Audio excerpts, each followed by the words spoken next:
Welcome back, adventurers. Come with us as in true sailor superstition form, we pay homage to the great protector of sailors to keep us safe. We make a 50-mile sail to Kos, skirting within metres of the prohibited borders of Turkey. And in the Portofino update, we ask the big, important question: is our awesome new aluminium catamaran actually going to be legal?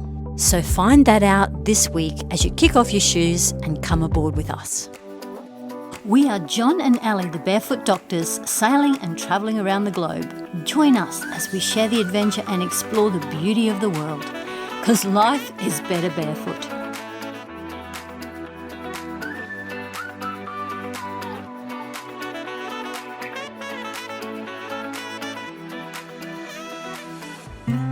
This is Jill. And Jill's come on board. She's going to be with us for about a month, and she's going to learn how to sail a catamaran. She's very good at sailing monohulls, but she's come to the dark side. Might never go back. That's what they say. Get us a coffee, and this is the day today. We're learning a new game called Crowns. 5 crowns. 5 crowns. 5 crowns, actually. And I've just won. That's why she put the recording on. She's won 1 round of 13. We've loved having Jill on board, and she's settling right into catamaran living. I don't think she'll go back to the dark side again.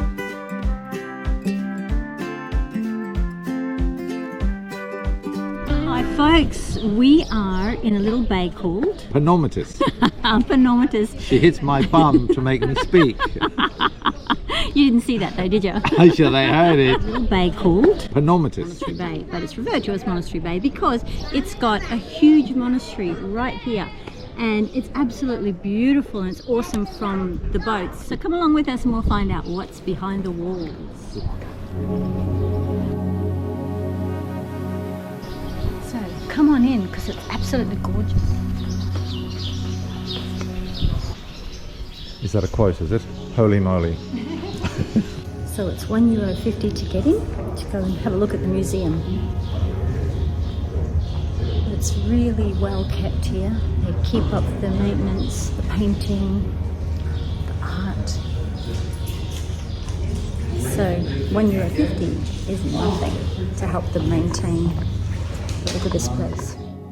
The offering to Archangel Micael at Panomatus Monastery in Greece, on the island of Symi, dates back centuries. The monastery, dedicated to Archangel Micael, the protector and patron saint of sailors, became a pilgrimage site due to the number accounts of miracles associated with him. Sailors in particular would offer the gifts to Archangel Micael for protection and safe voyages, a tradition that continues today. Pilgrims bring offerings, often in the form of icons, fruit, candles or money, as an expression of gratitude and request for divine intervention. And to true form, Archangel Micael, the patron saint of sailors, allowed us to leave the island and kept us safe on our entire journey to Kos. Archangel Micael is often credited for miraculous healing. Many people report physical healing after praying to him, especially those ill sailors far from help and out at sea.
And also, like all good places, they have a coffee shop. and some beautiful outside facades. Just the perfect place to practice our hat tricks. But don't give up your day job though, right?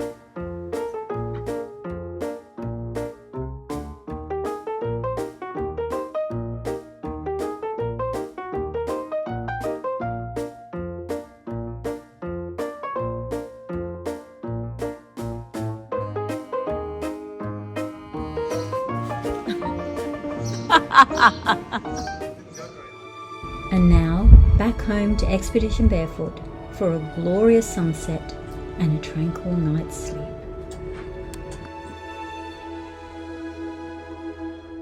Well, good morning, guys. We're up bright and early, and we've just left our anchorage, and we are on our way to Kos. We had to get up bright and early, which was about 5 o'clock this morning. And there's no wind at the moment, or very little, but John's put the main up in anticipation of getting some wind. It's always such a beautiful thing to be up this early, and once you've got your eyes open, and just to see the sun cracking over the horizon. So it's really a beautiful time of the day. But we're heading to an island called Kos, and of course we're still in Greece. So it's going to take us about, probably about 10 hours. It's about 50 odd mile, and depends on the wind. Will depend on when we get there. That's why we got up early. So Jill's made us all tea, and we're going to sit down and just enjoy it while we're motoring. There's nothing much to do right now. Check in later. So guys, as we're leaving the anchorage of where? Panormitis.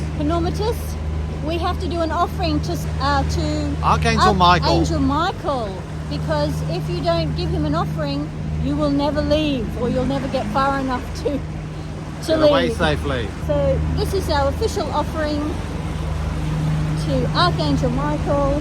May you keep us protected and safe, Archangel Micael, and keep a sword in your belt. Yes, and protect Expedition Barefoot and all that Sail with her. sail with her. Cheers, guys. Doo-doo-doo. I think I wore some of that. No, you didn't. It's starting to rain. Okay, folks, well, I'm on patrol at the moment. Actually, me and Jill are on patrol at the moment. We are skirting along the boundaries between Greece and Turkey. And I don't know if you can see this line here.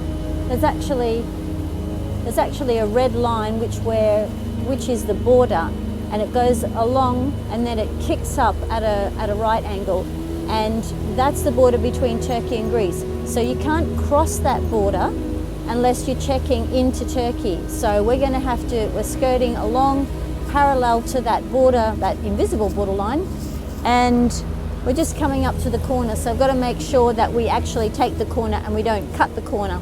Otherwise we're in big trouble. So that's what I'm doing today. So this crossing from Symi to Kos was not one of the most remarkable or memorable sails we have had. The winds were light and fluky. We sailed some of the distance, motor sailed some of the distance, and just motored other parts of the journey. The grey, overcast skies with the cool air not add to the appeal, but fortunately this was an easy way to get upwind and against the prevailing winds. As we were hugging the Turkish border, we were passed diagonally by two motorboats, clearly crossing the line, seemingly with complete disregard to the boundary. We heard the severe VHF warnings from the Turkish warships in previous years, but with a number of other boats that seemed to be shortcutting across the borderline on these maps made me wonder whether this was actually being upheld or not. If anybody can let us know what the current situation is, we would really appreciate it. So please put your comments below. We sailed on towards Kos, passing a huge Greek flag painted on the rocks, and then got safely into the harbour and moored stern to. Kos being the home of Hippocrates, the father of modern medicine, we knew this would be a really interesting place to explore, but that'll have to wait till next episode. Can you just confirm, just so I know for sure, the boats, you say you're getting Reena to come and actually certify each boat, so the boat will have a certification for the actual boat, not just for the plans? Reena certified the project. You get from Reena a certification from their side that it is a hereby, and this boat has been built as per the drawing, and they put the stamp on each drawing. So we have the package of the drawing of the boat stamped by Reena. So the first phase, they stamp the drawing and they approve that drawing. And the second phase is they come in the shipyard and they certify that the boat has been built according with that drawing. Okay, so they are coming to the boatyard and actually confirming that the boat every week. Yeah, that's what I thought. Because and if you like, this would be very interesting to organize an interview with the engineer from that company. Then he lives in Dubai. They have a big branch in Dubai. We can organize something to talk about the certification. Certification is a word that is a little bit abused usually. No? Certified, you need to talk about which kind of certification. So would be nice to explain to the follower what is the certification, where it comes from, how it's made. Believe me, I learned something to doing the certification of my boat. To make a boat from zero with a class certification is an experience. Bloody rules for everything.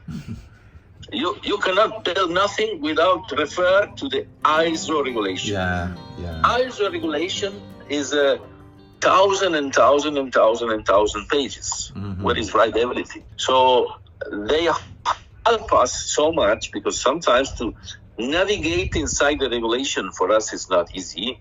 For them is their job. So they know how to even to help us with the interpretation of the regulation that sometimes for us is not clear.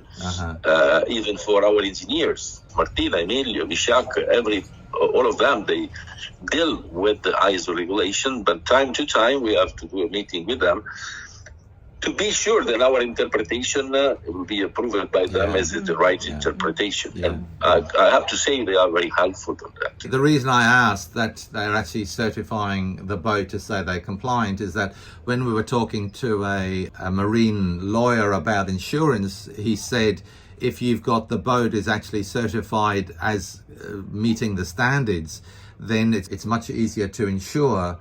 And it's also much better for resale value down the track compared to a boat that's just built to standard and not examined, if you like. But we don't meet the standard of the boat. 90% of the case we meet the standard of the ship. Below 24 meters then is boat, and above 24 meters then is ship. And in many cases we use the requirement of the above 24 meters, so for the ship. Like look what they have done with the Seacock. That is a dream in any other boat. You cannot find it below 24 meters, the Seacock. That's great. We're going to have to also kind of work out when you're going to need us to be there, because we'll be there in October. We could be there at the beginning of December, but then the question is, we're going to go back to Australia for Christmas. When you're going to need us to be there before the boat's finished? You can come tomorrow. It's obviously we could, but there's practicalities too. I think if after Christmas you come in Dubai to follow the final assembly of electronics or hydraulics, I think will be very good for you to learn about the boat before we close everything. That would be. And also you can make amazing video, because that is the final phase where you have almost everything open. You can make a quantity of video with the quality, and the blog is going to be an explosion if you dedicate a little bit of time in that phase of the project. Okay. We hope you've enjoyed this journey this week. And now, for those of you who are wondering if the Portofino 52 complies with stringent requirements of worldwide regulations, you can rest easy, because Portofino has complied every step of the way to get both plans and boat certified as compliant. Very reassuring. Thanks for coming along, and we'll see you again next week. Also, thanks to our awesome Patreons for helping us help others in need. Until next week, guys. Hold fast to your dreams, for like the wind in the sails, they propel you towards endless possibilities.